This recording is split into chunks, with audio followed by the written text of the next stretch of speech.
Hello, and welcome to episode 5 of Fireside Philosophy. Today, I'm joined with Mr. Cutter. We're going to talk about the philosophy behind grading, alternative grading, and see where the discussion takes us. How are you doing today, Mr. Cutter? I'm doing well, Derek. How are you? I'm doing great. Ready to dig in and talk about this topic. To start off, I know you told me that you've been into exploring alternative grading recently. What does that kind of look like? So, when I'm thinking, I completely overhauled this is my 4th year teaching English now in a public school setting and a high school setting.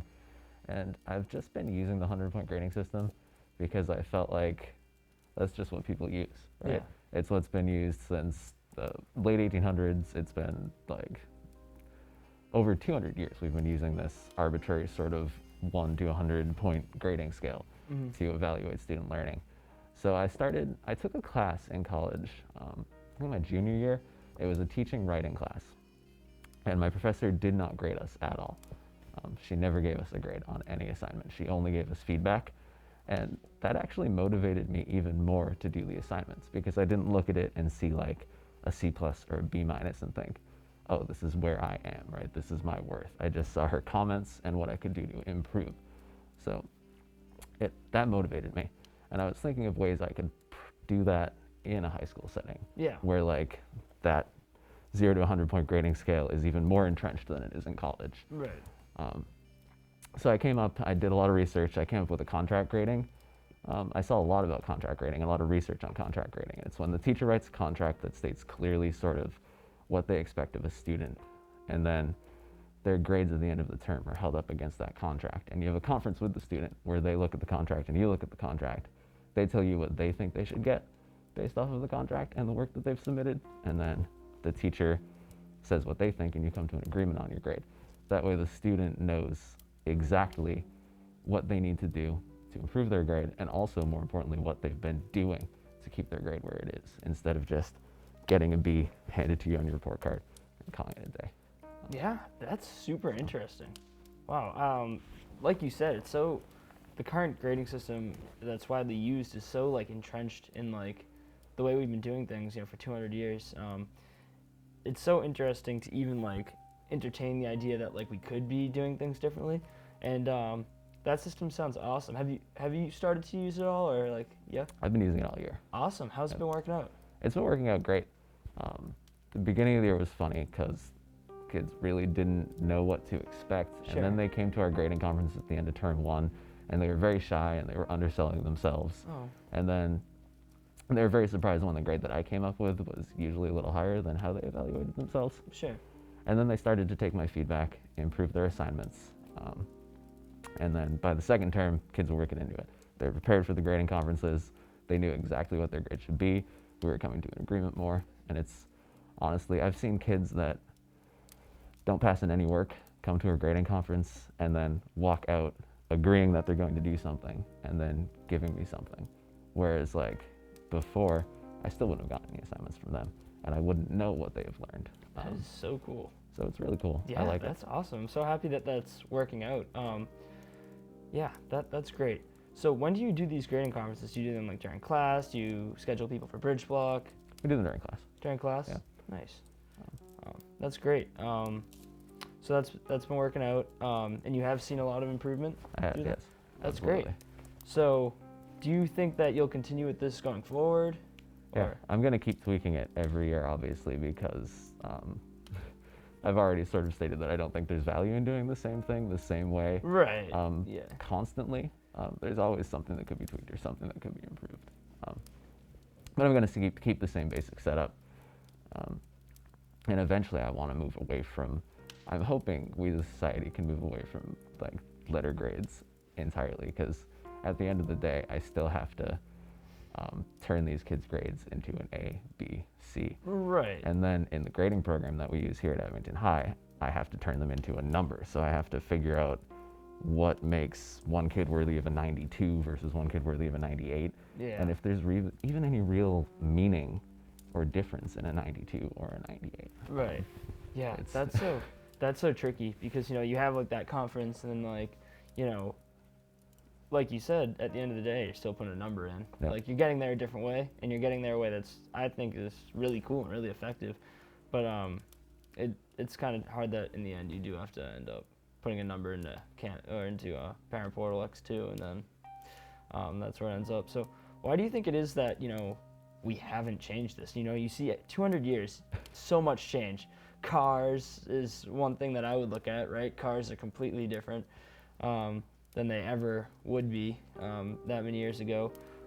Like anything, any part of life you could look at 200 years, very different.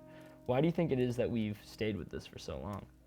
Teaching as a profession is highly entrenched in tradition, right? And the value of tradition, and it's really hard to change institutions like that are so powerful, that have been built on tradition. And it's hard to change people's mindsets. We've seen that already. So many teachers themselves, this grading system worked for them, right? Most teachers were good students.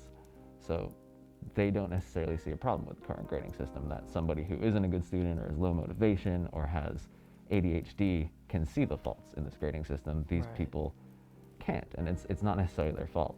So it's sort of about challenging those perceptions, going through school, getting straight A's, becoming a teacher, and realizing that maybe that system doesn't work the same way it works for everybody that it worked for you. Yeah.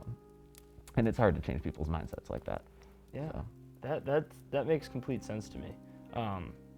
It's kind of hard when you have a lot of people from the same perspective that did do good at school, kind of controlling how schooling works.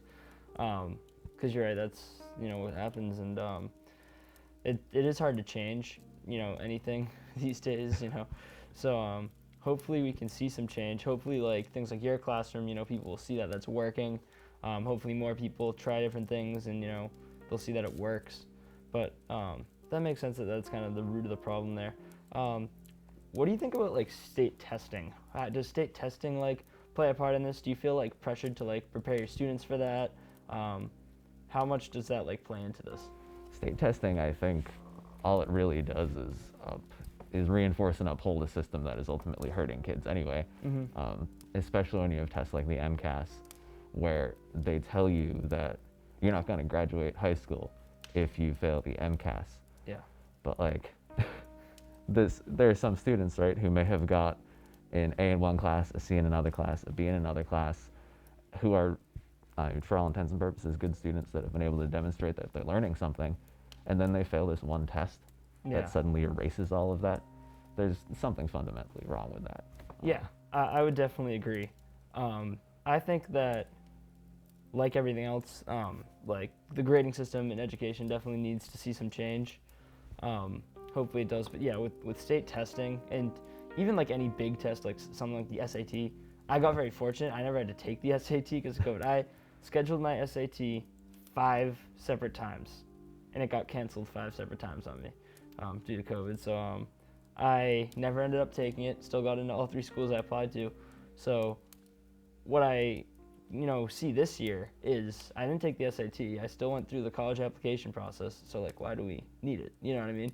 I was glad that I didn't have to, because now I was okay, maybe these admissions people are now looking at my portfolio and my grades and my essay more, since they don't have that number to look at from my SAT score.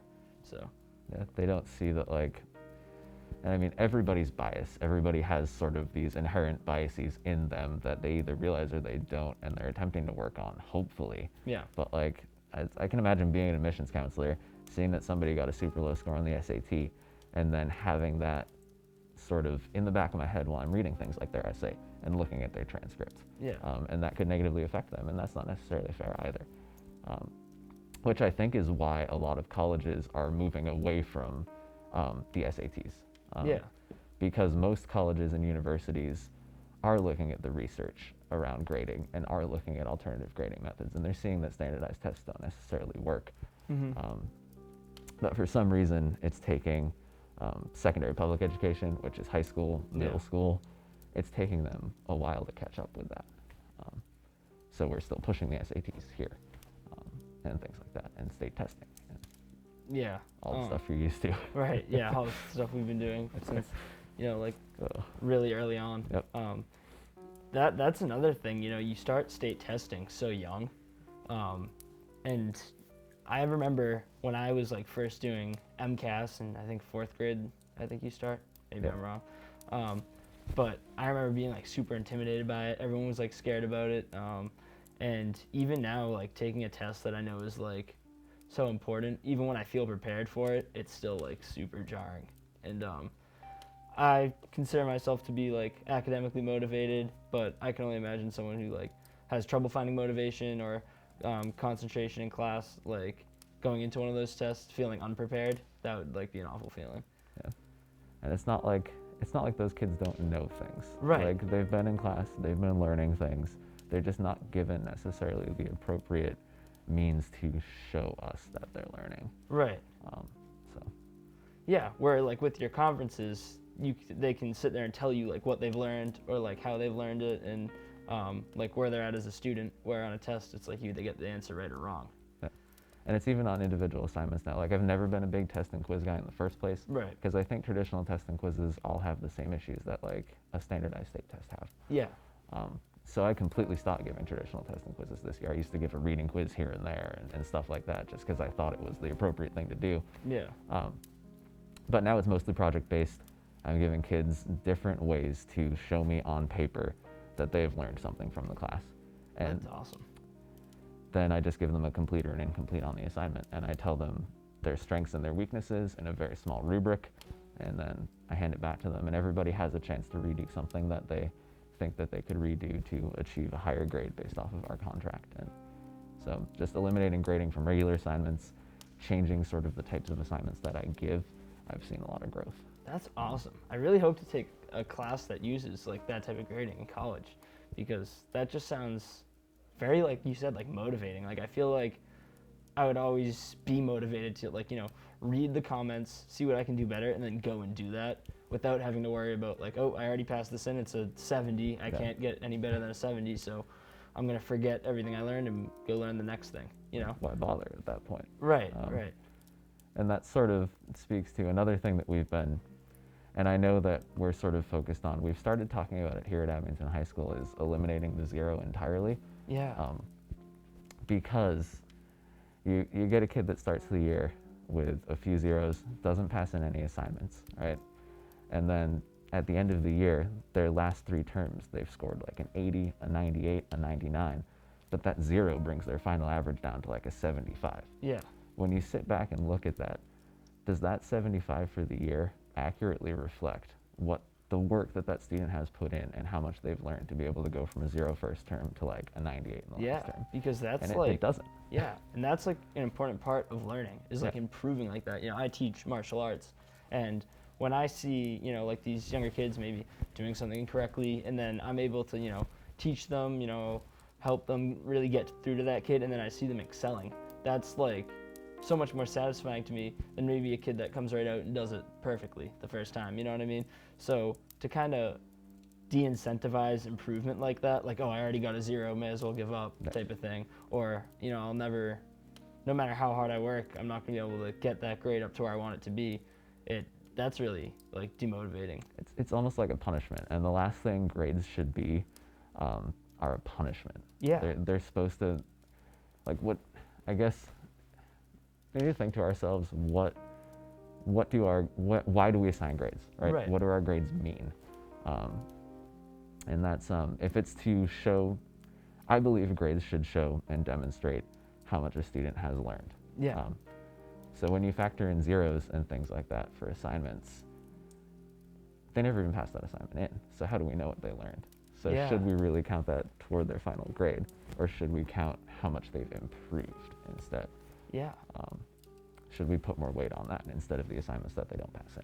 Yeah, I think it's super interesting how you said like grades can sometimes feel like a punishment. Yeah. Like even on like programs like Canvas, you see like incomplete in red, or like late in red, even if it's like 5 minutes late, it sometimes does like feel like a punishment. You know what I mean? So that's something that it shouldn't be. That's counterproductive to the learning environment. If you're trying to create an open and honest learning environment where everybody can contribute and learn something, then using grades as punishment is counterproductive to that goal, I think. Yeah, I definitely agree with that. Like even like the mentality of like, oh, you have to do this or you'll get a 0. You have to do it this way or you'll get a 0. Yep. It should be like, maybe you have to do it this way because, this is how you can improve. This is how you can learn more information. This is how you'll like master the information better. Something like that. Yeah. And you only get, as you probably know from martial arts, you only get to mastery if you take risks. Yeah. So like on my grading contract, a B or a B plus or whatever, those are kids that just meet the goals. So if you've done everything the assignment requires and you've met the goals, you've done enough to get an above average grade, because that's what B represents. A C is technically average. B is above average. Sure. So then in order to get that A, you need to do something outside the box, push yourself, take a risk, do something that the instructions aren't asking you for, Yeah. but can ultimately enhance your end product and show me what you know. That's what a good A student does. That's awesome. Yeah, we have like a similar thing.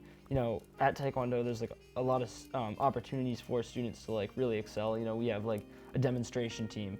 So, we're not looking for those kids who just come in and do what they normally do and what they're supposed to do and do great. We're looking for those kids that, are always like practicing after class, staying after class, working extra hard, like going above and beyond to try new things and push themselves.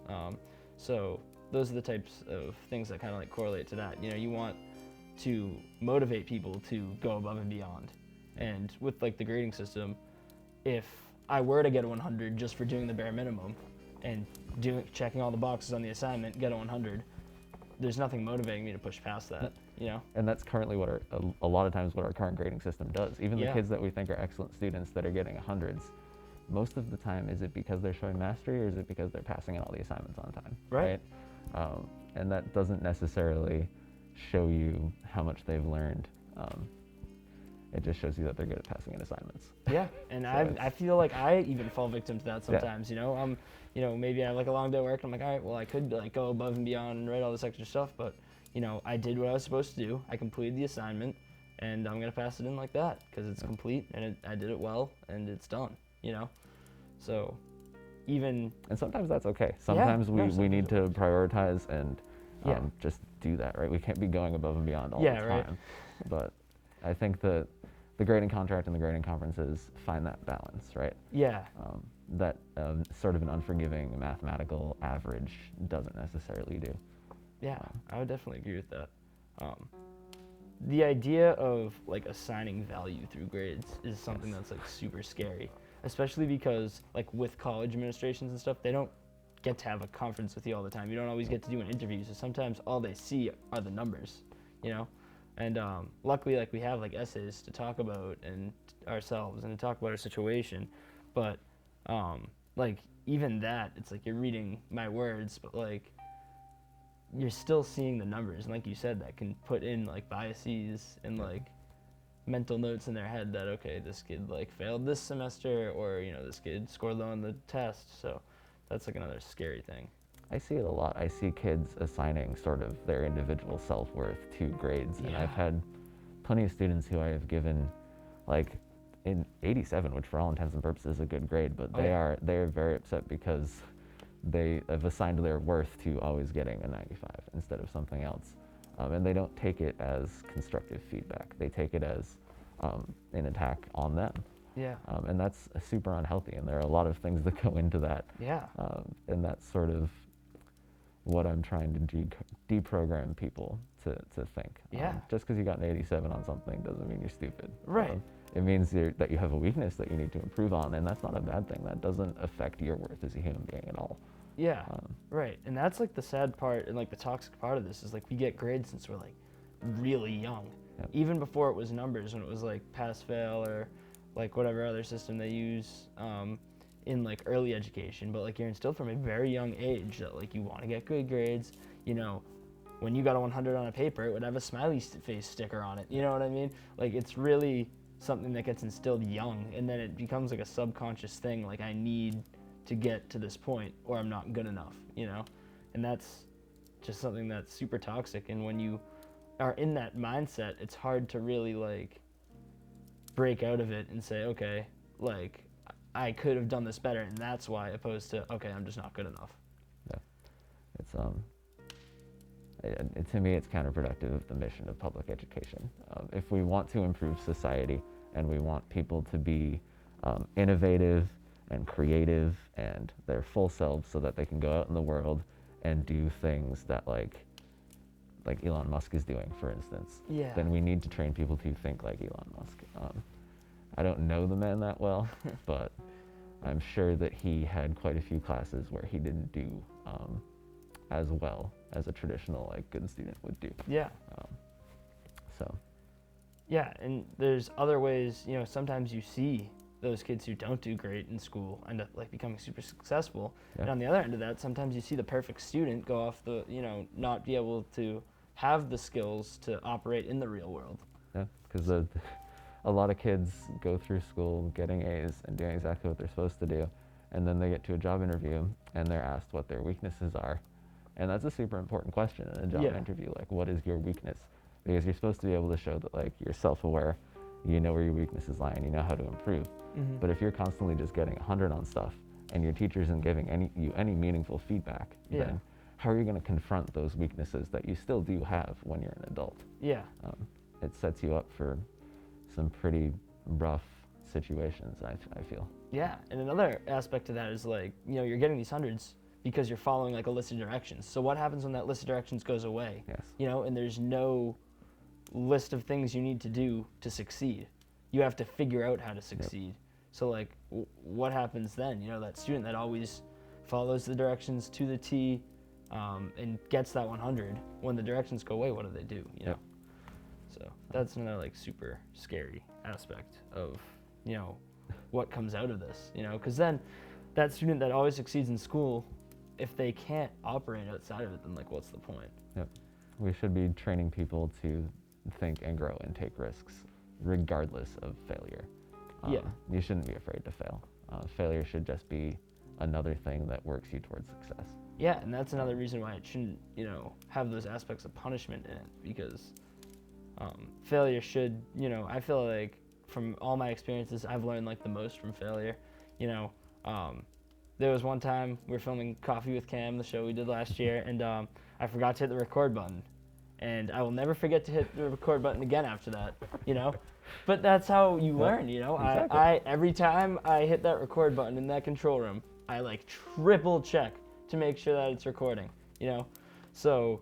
And just because you forgot to hit record once doesn't make you bad at TV production. Right, It just makes you a human being. Yeah, and it has happened to the other guys too, and it only happens to you once, because then you always see it. But yeah, you're right. I wasn't like, oh, you know, now I gotta quit. I'm not good enough. I'm not gonna be able to do it.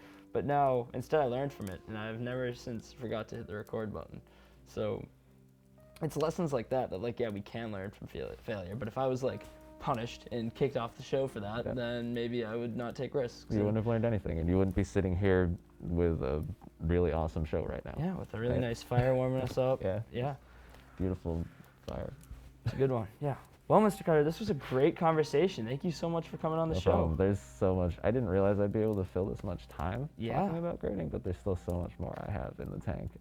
Awesome. And I just want to say that there are a lot of teachers coming up like me who are willing to sort of challenge the system, and hopefully we can all work to change for the better. Awesome. So. Well, this was a super inspiring and uplifting, yet at the same time I started to, you know, question some things, but hopefully look forward to the future. It's definitely hopeful ideas of improvement. The future is bright. Don't let anybody tell you it Yeah, isn't. for sure. Just seeing what you've been doing and hearing that it's working makes me really happy. And I hope you continue to do this, and I hope you continue to find success. Yep. Thank you. Awesome. Well, this has been episode 5 of Fireside Philosophy. Thanks for watching. Make sure you check out the next episode coming to you soon. Thank you.